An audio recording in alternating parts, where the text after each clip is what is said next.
Hi. Welcome. Oh, it's so nice to see everyone.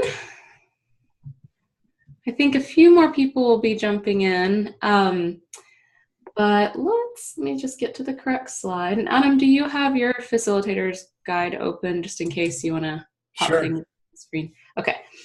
So, any questions before we begin? Just open that up for any practicals.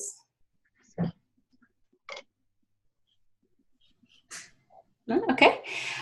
So let's just start right off with the mnemonic worksheet. So did everybody have a chance to do it? And if anyone would like to share their mnemonic, that would be great.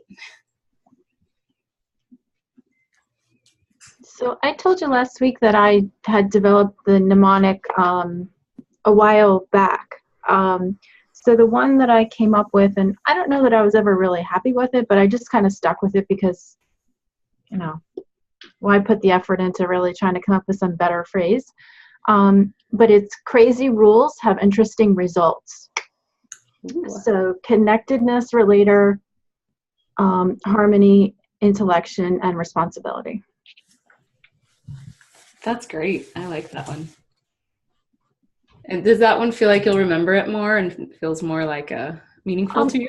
It's been something that I've been able to remember. Like the one I did for Myers-Briggs is I stand for justice. I'm an ISFJ. So it just helps, I think. Great. Great rules. Very good.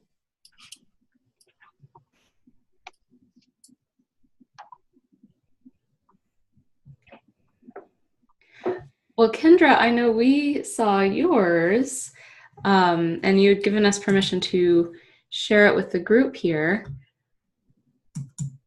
Adam, can you pull up the image? Okay, yeah, I can go.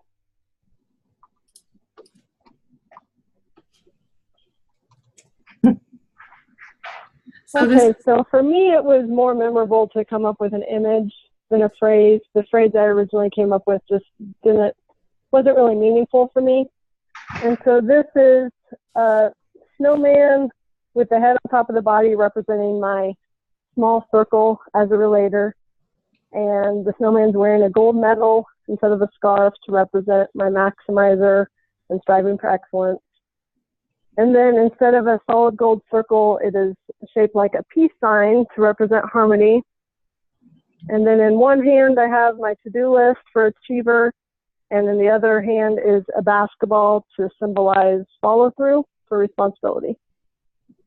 I love it. These are so fun. I love hearing everyone's creativity.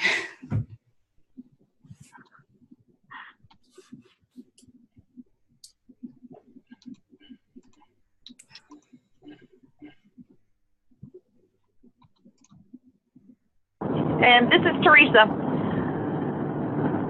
Mine that I came up with is, I believe faith changes lives. Input, beliefs, futuristic, connectiveness, and learner. Nice.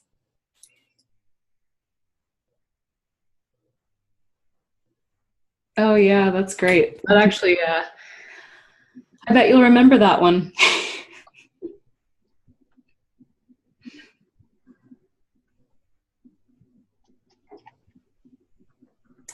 Anyone else like to share?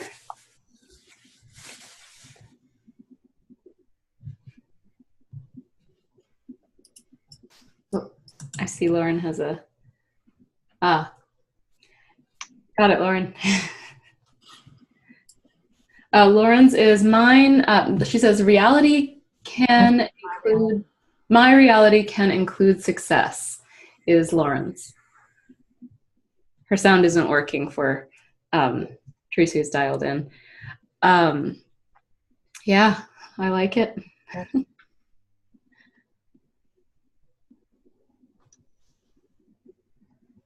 like it a lot.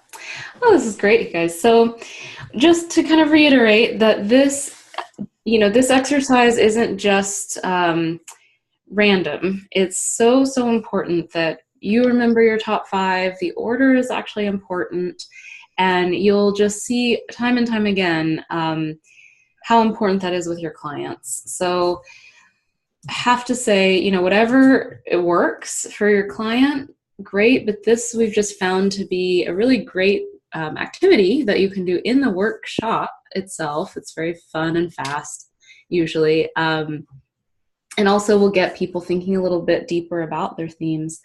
But just, again, we'll reiterate, super important they remember it. Otherwise, nothing else really applies in the terms of the StrengthsFinder world. You can still use the models, of course, but if they don't have their top 5, they're missing out on a lot of power of this tool. So I'd like to circle back to the Domains of Themes worksheet.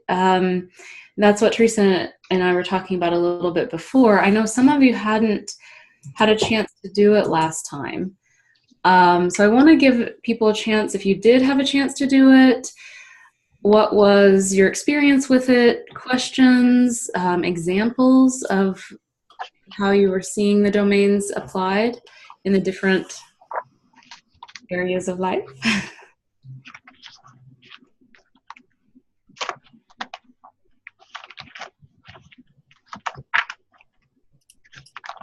Find it.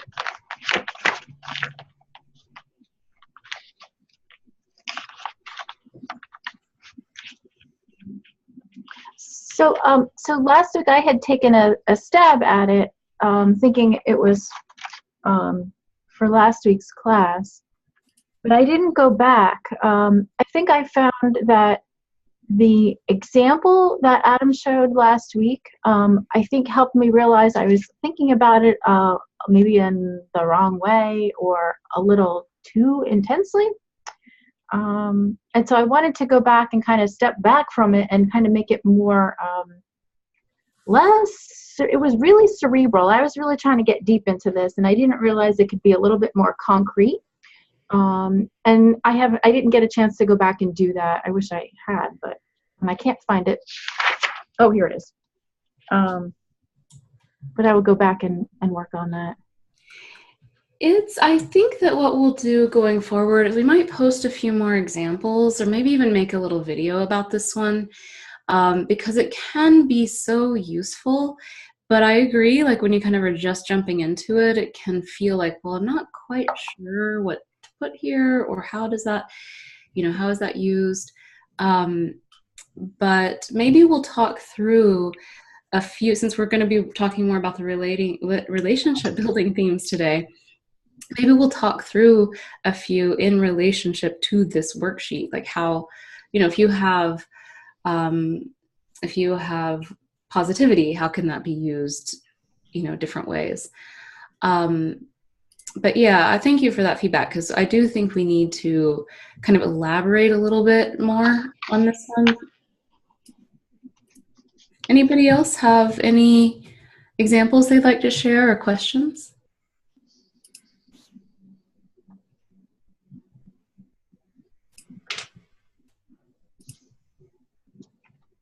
I will also say again too, like, it is so hard to separate out in an individual, because you'll see that the way you do these things, there's a lot of overlap.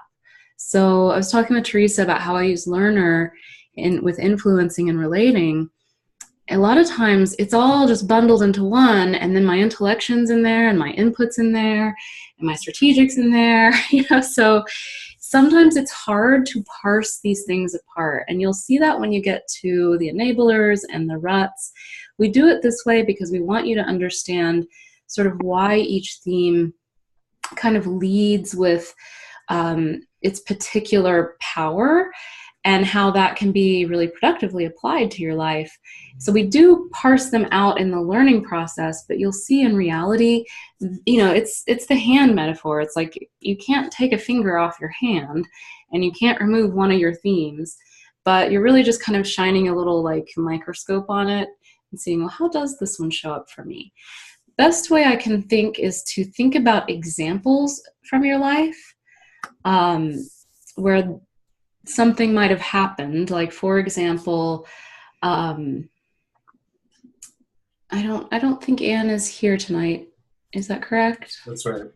Okay, well, she has restorative as her number one, and that could absolutely be used in all four. And I would imagine she has some stories in her past of how that is true, and that's the same for everybody. So that would be my sort of advice on a way in, to just, instead of thinking about it, like I said, and he's like really like cerebral and almost separate, try to think about a story about, or an example from your life, which might be helpful.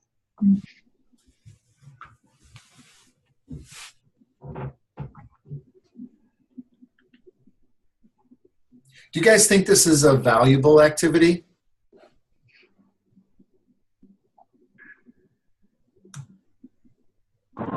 Yes, this is Teresa. Yes, it very much is, because just what we're going through now, they're really thinking through it.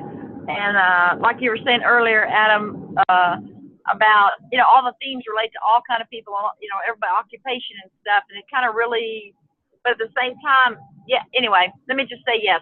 Yeah, that's great. Yeah, and it forces people to think more, deeply into their themes.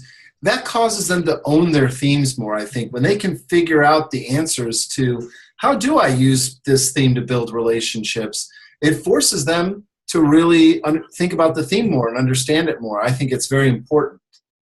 And also, the other thing is, it's so important to not have this 4 domains model really have people feeling insecure about their themes if they don't have all the domains represented. It really can be a roadblock. These 4 domains can be a real roadblock for people, but we're trying to show you a way to use it where it becomes a bridge. I had a conversation with a colleague just this afternoon. We're going to be doing a training class for staff on strategic thinking and planning. And, he said, well, the audience is very mixed. It could be supervisors or it could be frontline employees. So how do we explain this kind of big, hairy concept to them in a way that really frontline employees can understand? And he said, not everybody has strategic as a strength. And first I copied it. I corrected him and said, well, a theme of talent, not a strength. And then I said, I said, right, but they have other themes of talent that they need to use to get to that strategic thinking mindset. So you can use those other themes to get there. So at least I've got someone else in my organization that kind of speaks the same language. Yeah, well, and that's how it works. You just kind of have to spread it out, diffuse it throughout the group, and when you show ways that people can access their themes more effectively, they're going to buy into this tool even more.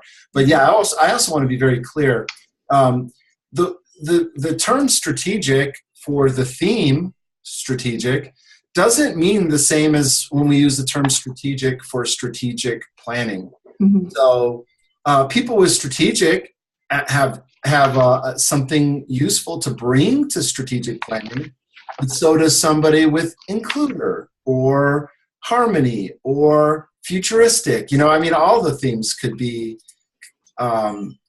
applied towards strategic planning. So, and that's what we want to bring to people. I don't want people to think so tunnel vision and narrowly about the themes and about the 4 domains and about even the names of the themes are arbitrary.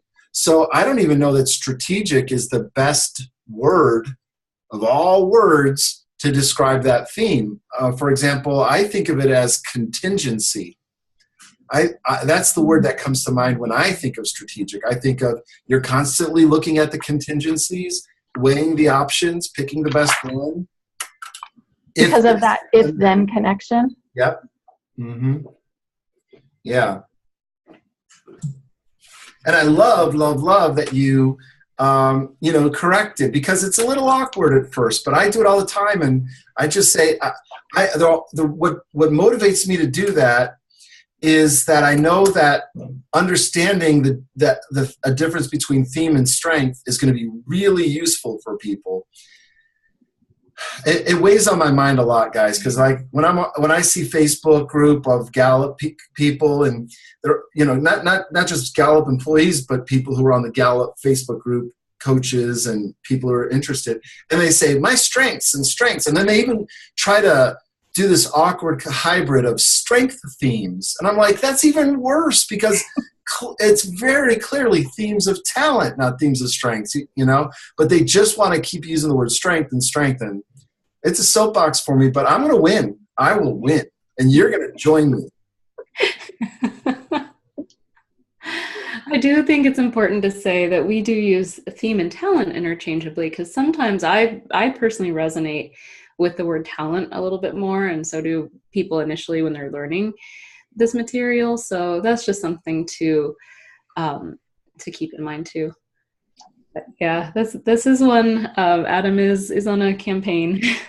Yeah, I'm gonna make a video about this just so that I can always just link people to it instead of saying the wrong thing at the wrong time.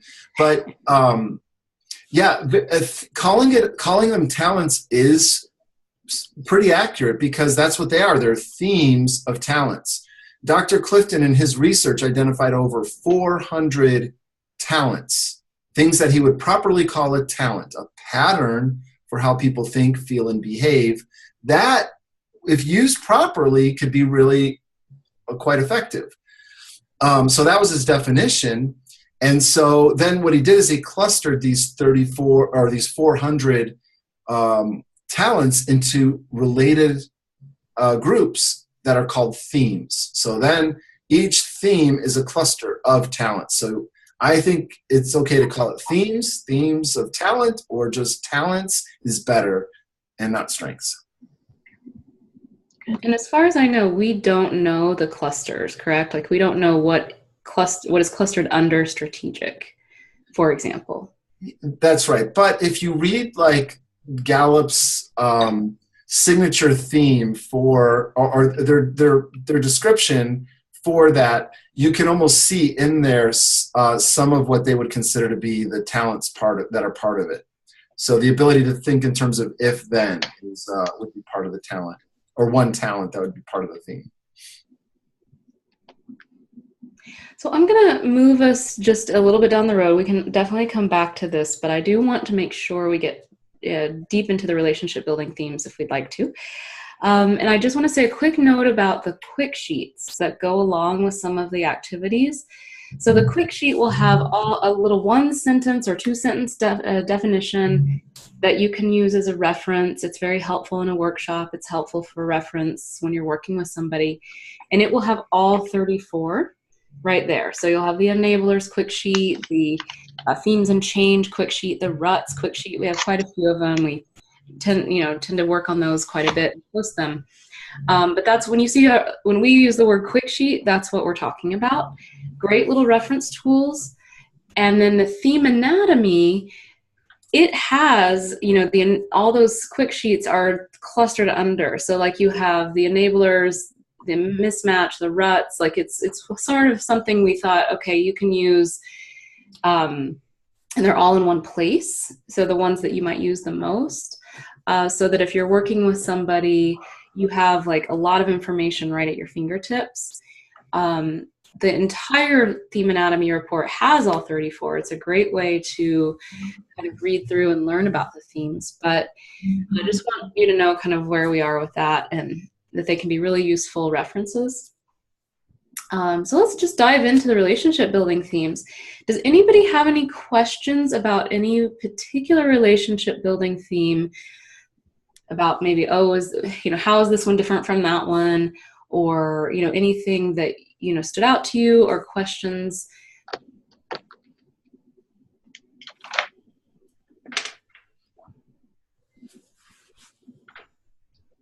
Adam, can you pull up the circumplex? Oh, It's in there, yeah. How far down is it in here? It is slide. I had it up earlier. Well, there's one on slide 72. All right. I think there's a better one in there, but that'll do. That'll do for tonight. So this is where you can see, sometimes there's just a feeling of, they're very distinct. The cluster into the relationship building themes are very distinct talents, as you know by now. But sometimes, like, how is empathy different than harmony? And so that's why we made those videos.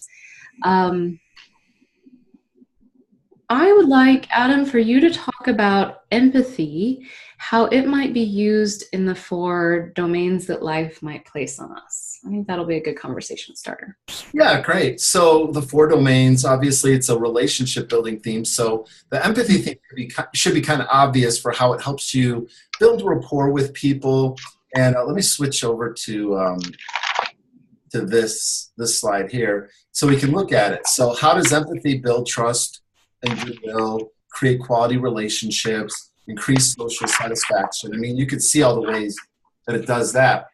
How might empathy gain the attention of other people? One of the foundation principles of or seminal books is called How to Win Friends and Influence People. Well, if you understand where they're coming from, that's one of the most powerful ways to influence somebody. If you can understand what they're dealing with and what their challenges are and their situation is, then you can help mobilize them toward a solution that would be naturally persuasive to them. In terms of executing, if you empathize with somebody and you perceive a need, that might help you to take action on their behalf. So if you know that somebody is not feeling well, and the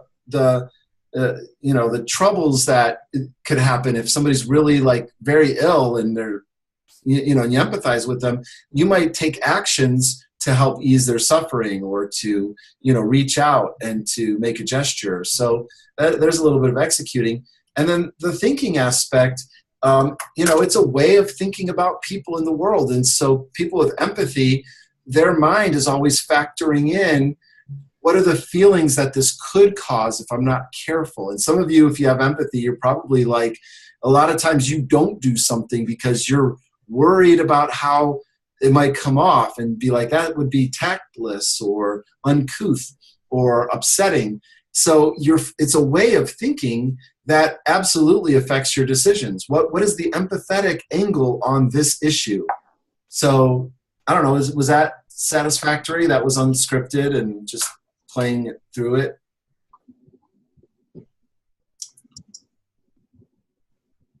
Yeah, I thought it sounded good to me. Okay.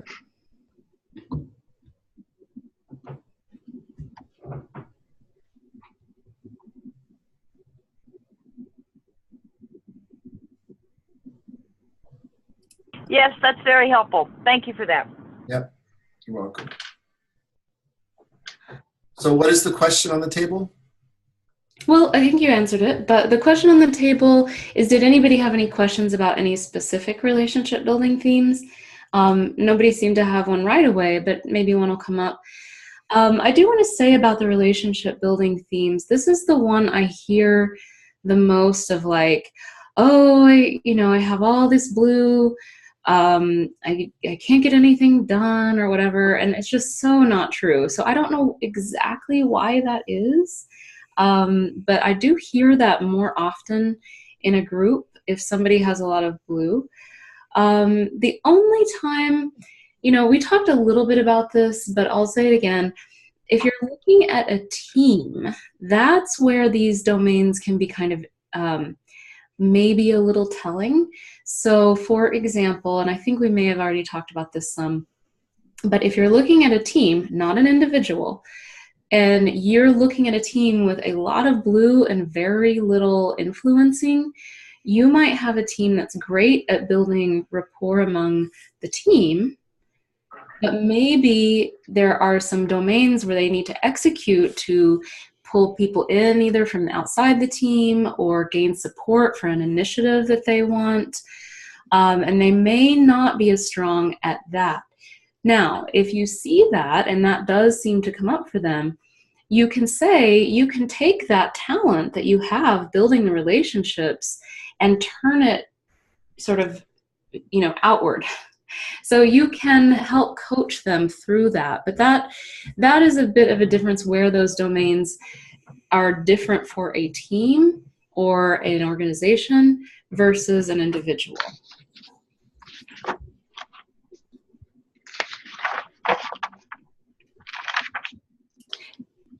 Kendra, do you want to say a little bit about how your harmony and relator show up for you? Since you have relators number 1. Well, relator, I just am better in, small groups and one-on-one, where I have that individual focus with people. So that's where the relator comes through. And then harmony, I like things to be calm and for there to be a sense of agreement or alignment with the team or even with individuals one-on-one. How do you sense when there isn't that harmony? What are some of the, things that alert you to, well, maybe we're not aligned like we thought? Tension, stress,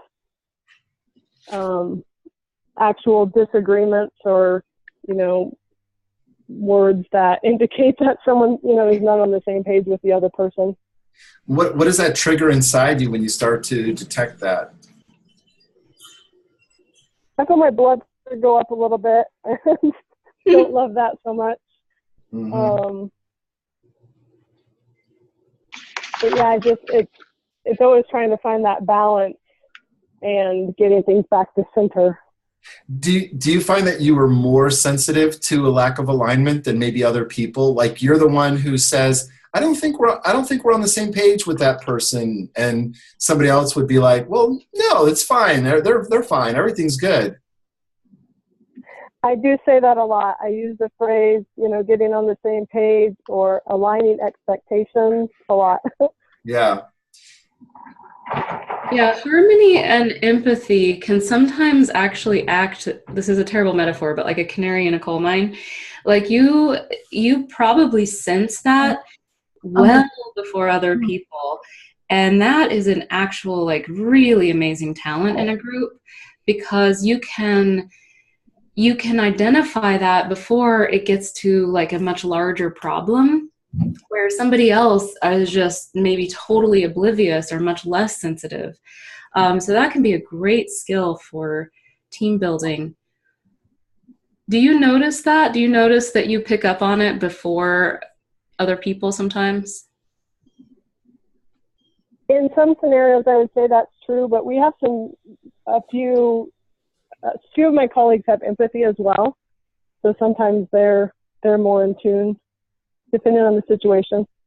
They're on it too. That's great. This is a question I often like to ask a relator, so I'll ask you. And Meryl's not here. Lauren, I think, is off the call. I think her Wi-Fi Denise messed up. Oh, yes, Denise. Why? I'm usually so good at spotting everybody's, and for some reason in this group, I'm sort of going through it, and so 2 relators are here tonight, I think. Do you like a party with a bunch of strangers? Is that fun for you? Not really. No. I actually have a friend who's a relator, and I give her a pass now that I know that about her. I used to, because for me, it was number 6 for me. So I'm like, sure, give me a room of strangers. I'll meet them. It'll be fun. And she is just like, absolutely not. So I'm like, you don't have to come to this. You're invited. You're welcome to, but you don't have to. I'm just like, oh, thank goodness. Last week, I went to a professional development event for a new professional association that I'm in. So I don't know a single person. And so those types of things kind of almost strike terror in me, because I know that I have to go and talk to people who I don't know, and it's really such a superficial thing. I just don't do well with the small talk.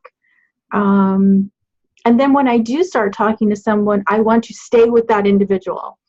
But what I find in networking events is that people who are really good or comfortable in that type of environment want to keep moving on from person to person, and like they want to leave me, and I'm like, well, no, I have to like meet another person. So I really just can't stand those things. And even if, I just stick close to the people I know, or I've made some type of a connection with. It just makes me feel more comfortable. And that's a good thing. And I think that's a really great comment that, if you can minimize those, you can build networks and community in different ways that are actually really deeply meaningful.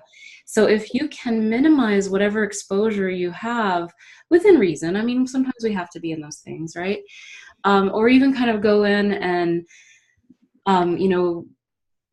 kind of minimize your suffering. Like, okay, I'm going to spend X amount of time because I know I have to be there. But then looking around for other ways, like if you could take some of those off your plate and look at other ways you can foster that network or community that's much more meaningful, has depth to it, builds the relationship in a context of trust.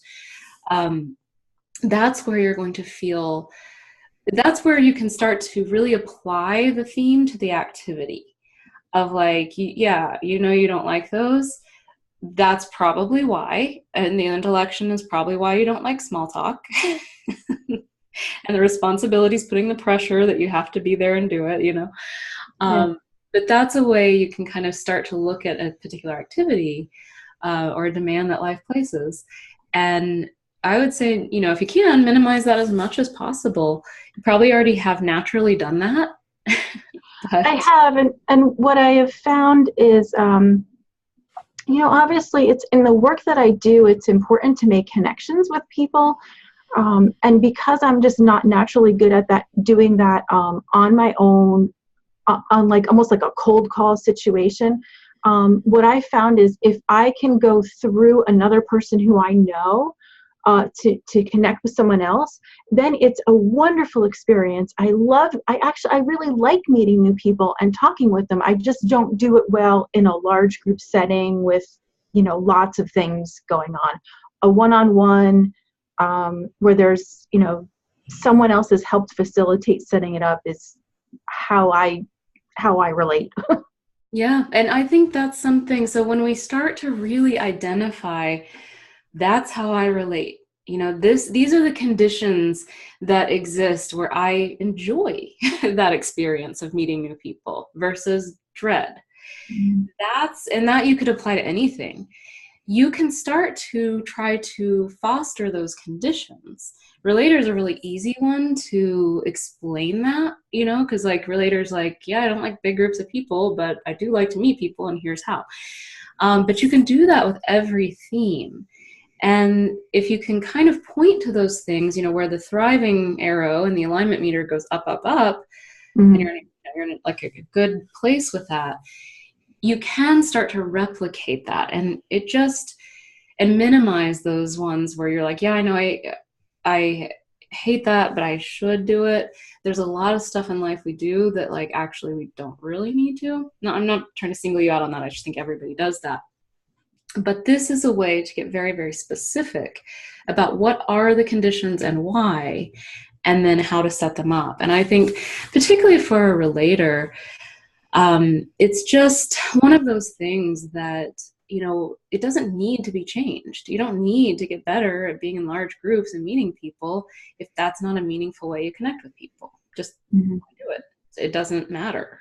So, if it's not fundamental to your job in that way. And that's why I'm not in sales. Right? And so I think that's something too, like harmony, for example, for both Kendra and Denise, you can tell me if this feels accurate, but situations where people do not value harmony, where there's a lot, like some people love a good debate, they love a good argument.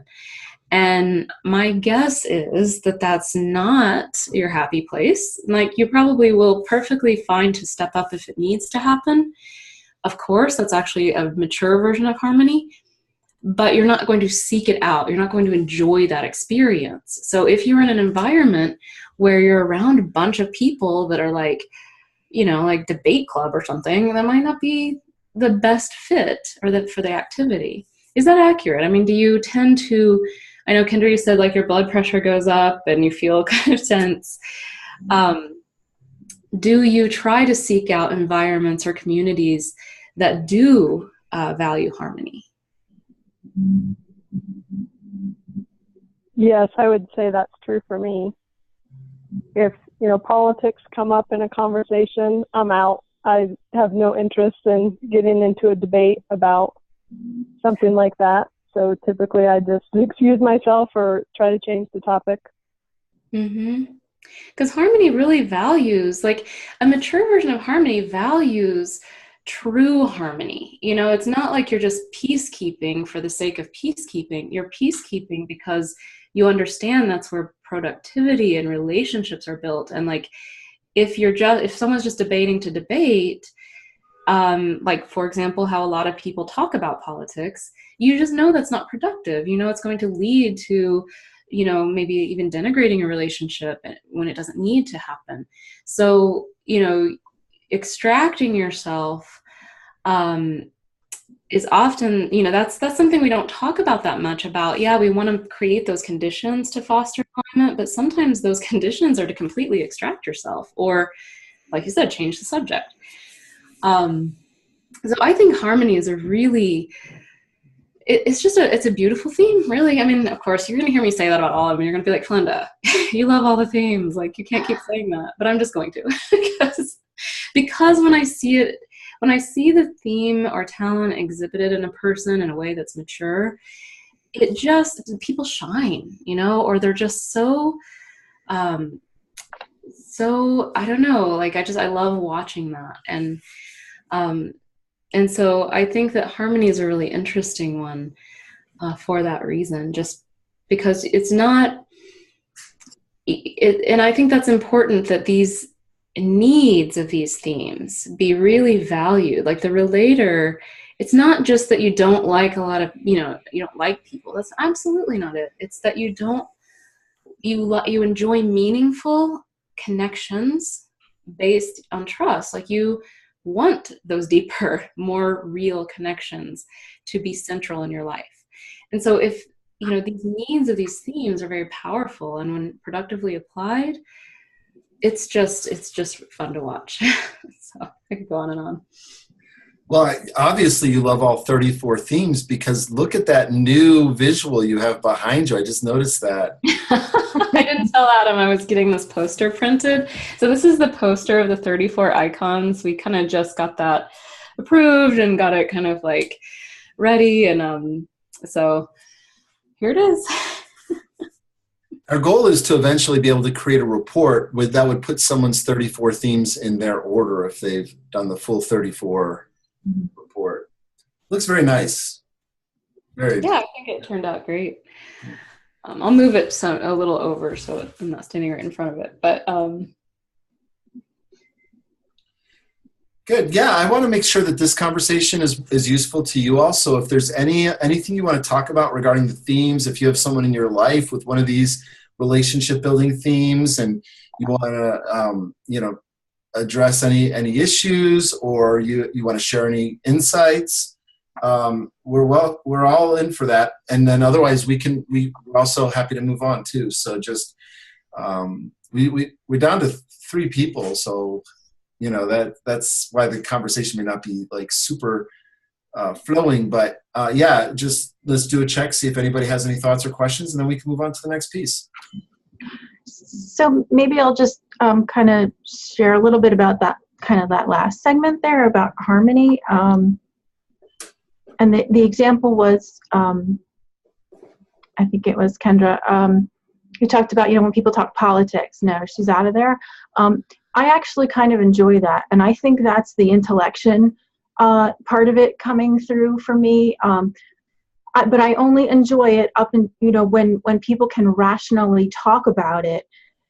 When they get so polarized and argumentative, then the harmony thing kicks in, and I'm like, I can't do this. So I kind of, harmony is one of those things that I can kind of take or leave sometimes. But from a personal standpoint,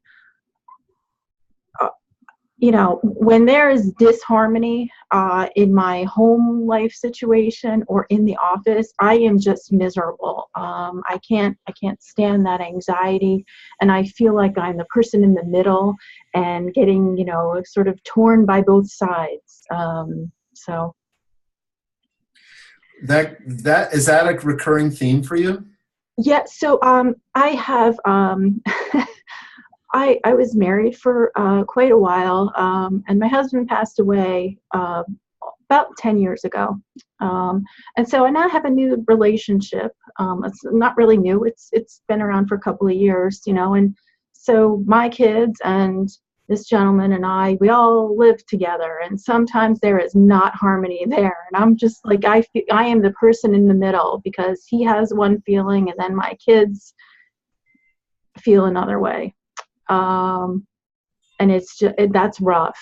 I And think so, I that's mean, so more, you know, more and more common, and you know, such an issue. And so, how do you do it? How could you, you know, bring together peace? Like, what rules can you apply based on what you've seen play out so far to, you know, minimize that dynamic? Because that's a lot of contrast. Just going back to our alignment meter, that's going to be a lot of contrast for anybody, and especially for someone with harmony. So then it would be, what can we do to help minimize that contrast and maybe even increase the alignment?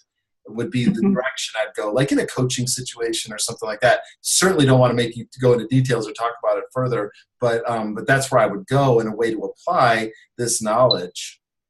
It would also be interesting to know what everybody's themes are and why they're rubbing each other the wrong way.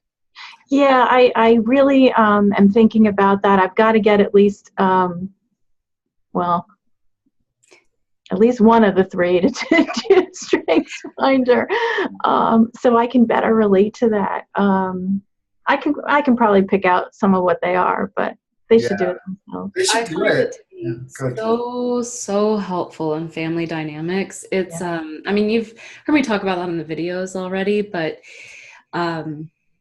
it explains so much, and it actually fostered, you know, every family has those powder keg kind of situations that you just see it kind of like building and building. And since it, you know, and of course I wish I'd had this when I was in the home and I'm sure my parents wish they had it when I was in the home too. But now looking back, and now as we work on those things, even as adults, it just has helped our dynamics so much. So I think it's a really positive way to work on reducing contrast and meeting alignment, because it does foster that understanding. And just some of the themes, they really do have very, very, very almost opposite sets of, you know, values or operating systems, really. And that, I realized looking back, was probably the biggest source of contrast. And had I known that, and had they known that, we probably could have worked with that. And we are now, you know, so that's something I think is really fun. I would just like to plug that.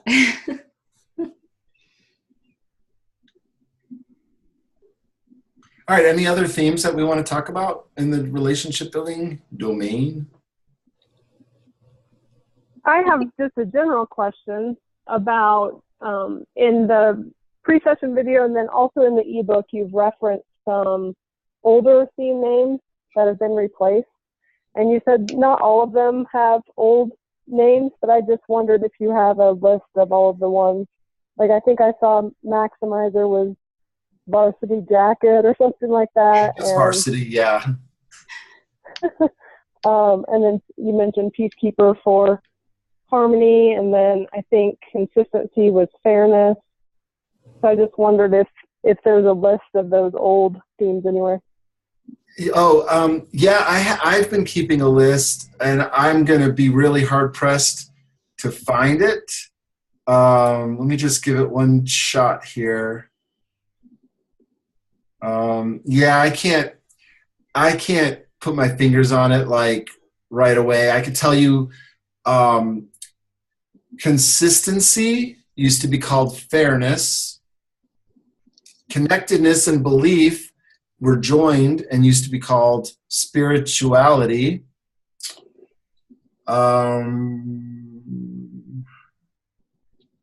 Yeah, that's all I can remember so far. There's only like maybe 5 or oh yeah, here we go. Previous theme names. Here's the ones that I have. Adaptability used to be called, okay, let me just show you rather than tell you. Share screen. So the ones that I have so far, adaptability used to be called flow, which is not really interesting, especially when you think of it in that psychological concept of flow. In fact, I'm going to think about that. Adaptability is my number 6. So I have a lot of, I have to build some rapport with my adaptability theme. We don't always get along. So belief was called spirituality. Command was, okay, well, that's just a little note for myself. Fairness for consistency. I spelled fairness wrong. And I think context used to be called past. Deliberative used to be called cautiousness. Harmony used to be called peacekeeper. Significance used to be called desire. I forgot about that one. And I bet you that's probably even a better word for it, but I think desire was a little too R-rated for our clean-cut friends in Omaha. Not you, Kendra. Right. Well, and I think it's interesting because significance and competition are the two that have kind of a negative description in this StrengthsFinder 2.0, which I think is actually a little bit undeserved, because you know me and loving all the themes. But that I think is funny that, you know, they had desire and the negative description, and then they change it to significance. But I think they still are working on. I don't know if they're still working on the language, but I just think it's interesting. Oh, okay. My note about command, I guess there was a theme called assertiveness and command. And I think they moved assertiveness over to command. And then that's when StrengthsFinder went from 35 themes down to 34 themes. That was my note there. Okay. Yeah, thanks for that. You bet for that. I think that the relator domain is, for me, the easiest one to relate to or understand, because 3 of my top 5 are in that domain. So, well, I think what's really interesting is then to look at some of the other themes in this domain. Where's my PowerPoint?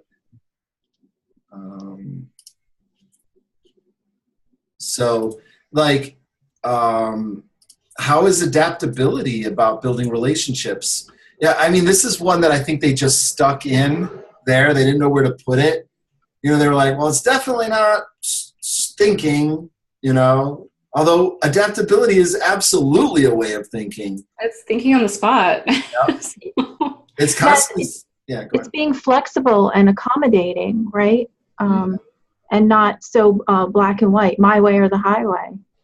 I think the only way I get things done is with my activator and then adaptability. You know, it's like, okay, if I do it now and it's relevant to the moment, it'll get me into action to take care of something right now. I don't want to deal with something 3 weeks from now. You know, like when you go to schedule a massage and they're like, would you like to schedule this next week or the week after? I'm like, no, I want it right now. I have adaptability number 6. I'm not calling. I don't know where I'm going to be a week from now. And they do not like to make a lot of plans ahead, like depending on what else is in there. But usually my experience with people with adaptability, they do not like to commit to plans too far in the future, which also might for some people be like the next day. You may as well clip my wings if you want to schedule something in the future. You're going to tell me where to be on a particular time. Anyway, so connectedness also, you know, could be about a lot of other things other than relationships. It could be connecting ideas and connecting things and connecting yourself with nature, and you know. So you know, developer, we don't talk about it that much, but that's a really important thing when someone has it, it's going to drive them, and it's going to drive the people around them crazy if they don't, if their developer theme is immature. And if it's mature, it can be oh so supportive. Like it can be really powerful in the way that they help people, or in the way that they see it. It could be a project or some kind of initiative. Like they will see avenues of potential that other people will not see the same way.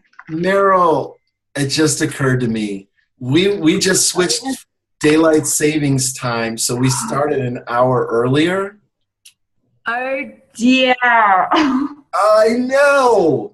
So, but that will be good for now on, because you won't have to be up quite as late. But yeah, daylight savings time is the weirdest thing. Oh my goodness, and I've been sitting here waiting. I should have just logged on. I didn't think of that. My includer is number 34. And so if, an includer would think, I want to make sure everybody can participate, and who are my people, and that's just Felinda's fault. I'm just kidding. Felinda doesn't have included very high either.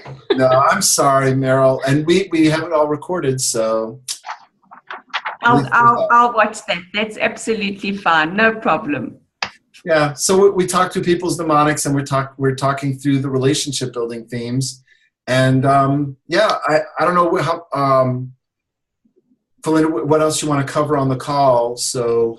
Well, we're coming up at about the hour, so I'm just going to go over the homework for next time, but we can absolutely stay. Anyone who wants to stay and talk for a bit, I'm happy to do that. But just so you know, the coin homework for next time, the coin model videos, they're in the Talent to Strength resources. They're fairly long. They're about an hour per letter, connect, observe. So don't worry about having all of them under your belt. Spread that out, do it at your own pace, but try to do it, in the next 4 or 5 sessions or so. If you have a deep understanding of the coin model, that'll go a long, long way to how you work with clients. We put it in this area where we're talking about we're talking about the 34 themes in depth over the next few weeks. But we do want you to watch those videos, but just do it at your own pace. We understand that's a lot. That's the one that's kind of like, it is homework, but it's spread out homework. The enablers worksheet, that will be for next week. We'll talk that over. It's on Kajabi, and the worksheet and the quick sheet for reference. And then the one-on-one check-ins, which we'd love to schedule with you if you would like to do that. That's not mandatory, but if you want to have a call with us, talk over how it's going, address any specific personal questions or personal application about the way you want to use this with clients, questions that are coming up, that's something you could schedule with us. So just let us know, and either one of us will be happy to do that. So I'm just going to cover that. So we can officially end the call, but we can absolutely stay and talk more.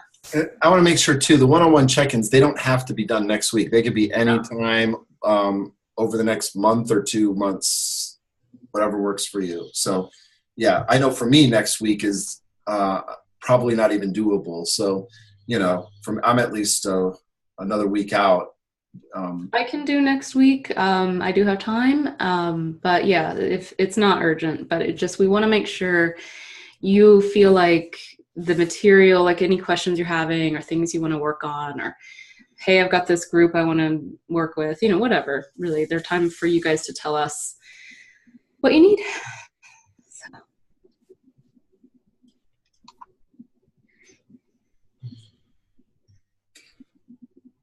Good. Yeah. Any other topics? I mean, do we want to end it there and then let whoever wants to stick around? I think so. I want to keep as close to that hour time slot for people who are, crunched for time. So I think we can end the recording now, but then we can, anyone can go that needs to go. And then if you'd like to stick around and talk, happy to do that too. Good. Thank you, Bob. Thank you both. This has been Teresa. Y'all take care. All right. Bye. Thank you. Good.